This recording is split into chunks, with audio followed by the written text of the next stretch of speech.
पिता पुत्र पवित्र आत्मा के नाम पर आमीन। आप सबों को जय यीशु। मेरे भाई मेरी बहन, अभी हम लोग निर्गमन ग्रंथ के अध्याय 5 पर मनन करेंगे।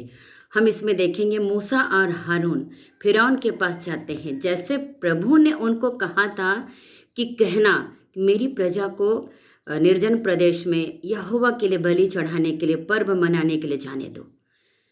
और ये दोनों फिरौन के पास गए और यही बात को फिरौन के पास कहा, लेकिन फिरौन ने नहीं माना।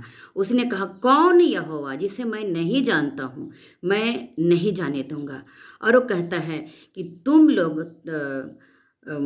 अपनी प्रजा को आराम देना मेरी प्रजा को आराम देना चाहते हो, और तुम लोग सभी निकम्मे हो गए हैं, तुम लोग सभी आलसी हो गए हो, इसीलिए तुम लोग यहाँ से निकल कर जाना चाहते हो।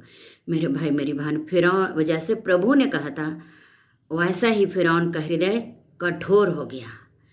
और अब फिरौन और अधिक इसराइलियों पर कष्ट देने लगा। ये इसराइली लोग फिरौन के लिए ईंट बनाने का काम करते थे। उस समय इनको ईंटों को बनाने के लिए जो सामग्री होती थी दी जाती थी, लेकिन अब मूसा और हारून के से बातचीत करने के बाद इनको कुछ भी नहीं दिया जाने लगा। जो पुआल दी जाती थी, घास फूस दिए जाते थे ईंट को पकाकर मजबूत करने के लिए, वो भी नहीं दिया जाने लगा। और अब इनको स्वयं इकट्ठा करना था। और हम जानते हैं ईंटों की संख्या में भी कम नहीं होनी थी, जितनी वे पहले बनाते थे उतना और अधिक भी बनानी थी। मेरे भाई मेरी बहन, हम देखते हैं वचन संख्या 15 में यहाँ पर इसराइलियों के ऊपर और अधिक जुल्म फिरौन ने ढाहा, उन पर और अधिक सताए जाने लगे फिरौन, ये इसराइली लोग तब ये क्या करने लगे, पूरे इसराइलियों का जीवन कष्ट के साथ बीतने लगा। और तब ये सभी इसराइली मूसा के पास गए और कहे कि आप लोगों को प्रभु न्याय करे, क्योंकि हम लोग जो ईंट बनाते थे, अब वो ईंट के लिए जो सामग्री है वो भी नहीं दी जाती है, और आप लोगों को प्रभु न्याय करे।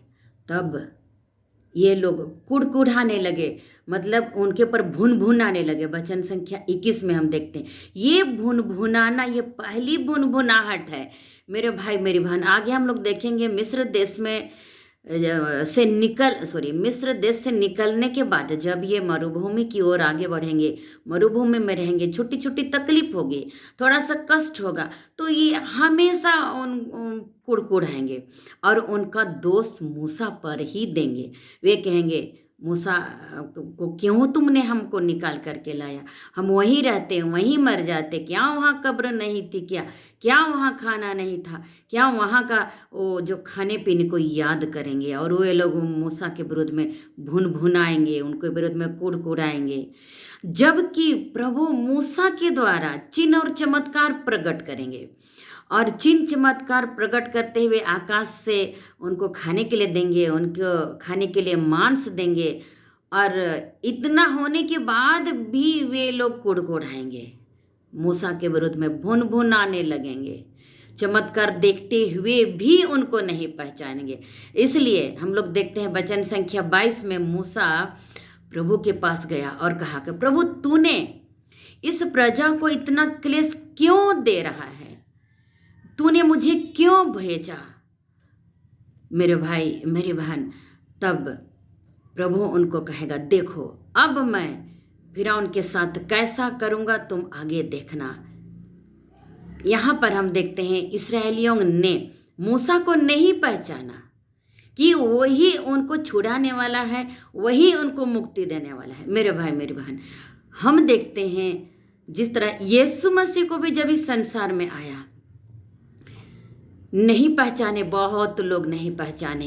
विशेषकर देखिए धर्म के ठेकेदार जो लोग थे, शास्त्री और फरीसी, मूसा के पीछे जिस तरह इसराइली लोग थे उनको पीछे कुड़कुड़ाते थे, उसी तरह यीशु मसीह के पीछे भी शास्त्री और फरीसी लोग उनके चमत्कारों का को दोष निकालने में लगे रहते थे। उनके पीछे लगे रहते थे, उनको गिराने के लिए लगे रहते थे, उनकी गलतियों को ढूंढने के लिए लगे रहते थे। मेरे भाई मेरी बहन, शास्त्री और फरीसी उनका पीछा नहीं छोड़ा, उनको स्वीकार नहीं किया। जो स्वीकार करते थे उन्हें भी स्वीकार करने से वे लोग वंचित करते थे। तब हम लोग देखते हैं मार्कुस का सुसमाचार अध्याय 3 वचन संख्या 22 में ये शास्त्री और फरीसी प्रभु को क्या कहा? बेलजेबुल कहा। और उन्होंने कहा कि ये बेलजेबुल की सहायता से, शैतान की सहायता से ये चमत्कार करता है, ये कहा और स्वीकार नहीं किया। मेरे भाई मेरी बहन, मार्कुस के सुसमाचार अध्याय 15 वचन संख्या 38 में हम देखते हैं कि जब यीशु मसीह क्रूस पर मर गए, किस तरह मरे? एक शान के साथ मरे, एक ईश्वर होकर ईश्वर की महिमा के साथ मरे। इतना दुख झेले, इतना कष्ट झेले। साधारण मनुष्य थोड़े से मार में ही मर जाता, लेकिन ईश्वर होने के नाते सारी कष्ट को झेला और वो मर गए। तब जब वे मर गए तब उन्होंने कहा, मार्कुस के सुसमाचार अध्याय 15 वचन 38 में, निश्चय ही यह ईश्वर का पुत्र था। तब उन्होंने स्वीकार किया, अपने वस्त्र फाड़ डाले और कहा, पश्चाताप किया। मेरे भाई मेरी बहन, क्या आज हम लोग पश्चाताप करते हुए प्रभु को के पास आते हैं? प्रभु को स्वीकार करते हैं कि हम लोगों का सब कुछ वही है? मेरे भाई मेरी बहन, आज हम प्रभु को स्वीकार करें और उसके पास आएं, ताकि वो हमें स्वस्थ करेगा और हमें स्वर्ग तक ले जाएगा। ईश्वर को धन्यवाद। जय यीशु।